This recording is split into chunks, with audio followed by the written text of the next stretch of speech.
So we now know how to calculate the payroll taxes that the employee pays. But what about the payroll taxes that the employer pays?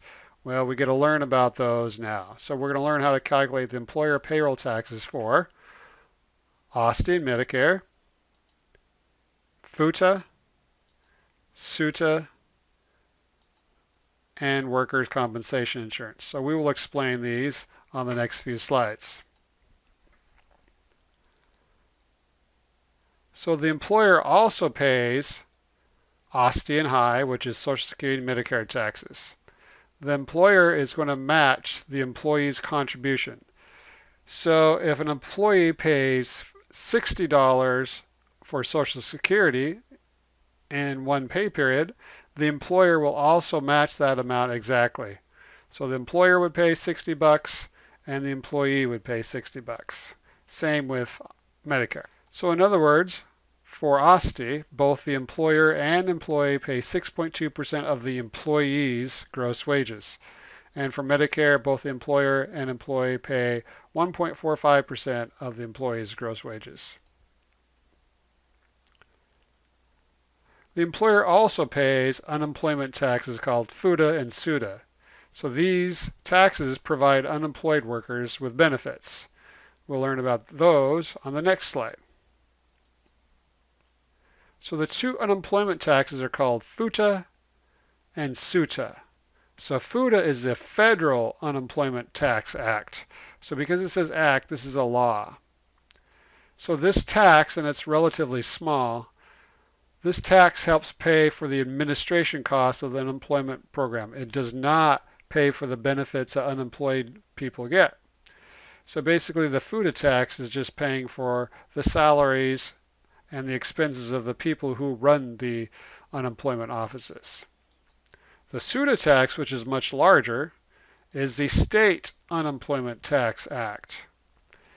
This tax actually goes towards paying the unemployed benefits of unemployed workers.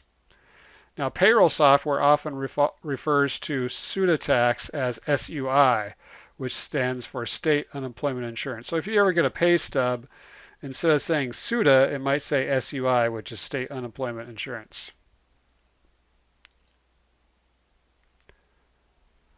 So let's learn more in depth about the FUTA tax. The FUTA tax is 6% on wages earned by each employee up to the wage-based limit of $7,000.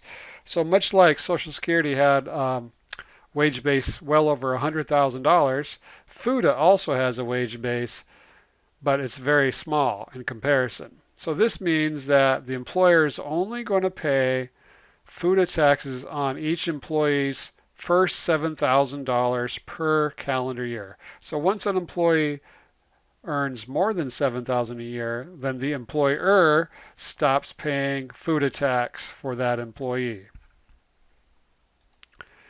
Now it gets a little bit more complicated. There is an allowable tax credit for FUTA tax up to a maximum of 5.4%.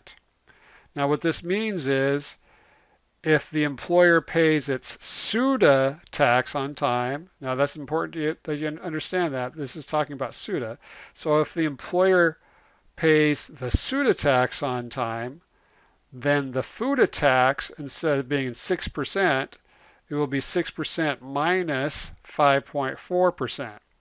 So the net FUTA tax rate is 0.6. We got that by saying, or taking 6% minus 5.4% credit.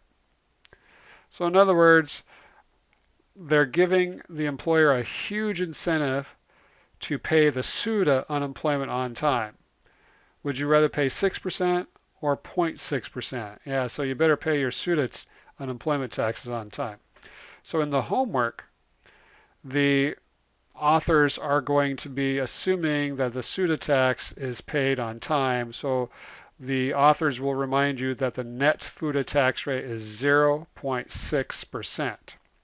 So if you think about it, remember that the net FUTA tax is 0.6% of the first $7,000 per employee. So for one employee, the maximum FUTA tax that the employer will pay is 0.6%. So $7,000 times 6.6% is $42. So $42 is the maximum per employee that the employer will pay. Remember, FUTA is paid by the employer. And then we have the SUTA tax. Each state will determine the wage base limit. In the homework, they will always tell you that the FUTA wage base limit is $7,000, and then they will tell you that the SUTA wage base is also $7,000. They just do that. They keep them both the same to make it easy for you. But just realize in the real world, each state could have a different wage base for SUTA taxes. So now, each company's SUTA tax will vary compared to other companies' SUTA taxes. A company with a history of many layoffs, like Boeing, will have a higher SUTA tax rate than a company with fewer layoffs because their employees are using more unemployment benefits. So again, in the homework, they will just give you the SUTA tax rate. They might say that a company's SUTA tax rate is 5.7%. And in another homework problem, it might be 3.7%. So it varies per company. Another payroll tax that the employer pays is workers' compensation insurance. Now that's too many syllables. No one calls it workers' compensation insurance. They just call it workers' comp. So what workers' comp does is it insures employees against losses due to accidental injury or death while on the job. So if you get injured on the job and miss work, then workers' compensation might pay you. Now in most states, the workers' comp is paid by the employer. In some states, the employee also pays. But for this class purposes, the authors assume that only the employer will be paying workers' comp. So now workers' comp is a little bit different. It's paid at the beginning of the year based on that year's salaries that they're going to pay to the employee. So your first question should be, well, how do we know how much we're going to pay our employees at the beginning of the year? You don't. So you're going to estimate it. And it's calculated for each $100 of weekly payroll. And we'll get some practice with this. So here's a really good summary slide. On the left, we have the payroll taxes paid by the employee, OSTI, Medicare, FIT, and SIT. On the right, we have the payroll taxes paid by the employer, OSTI, Medicare, FUTA, SUTA, and workers' comp. So you should start to memorize this because it'll make your homework a lot easier.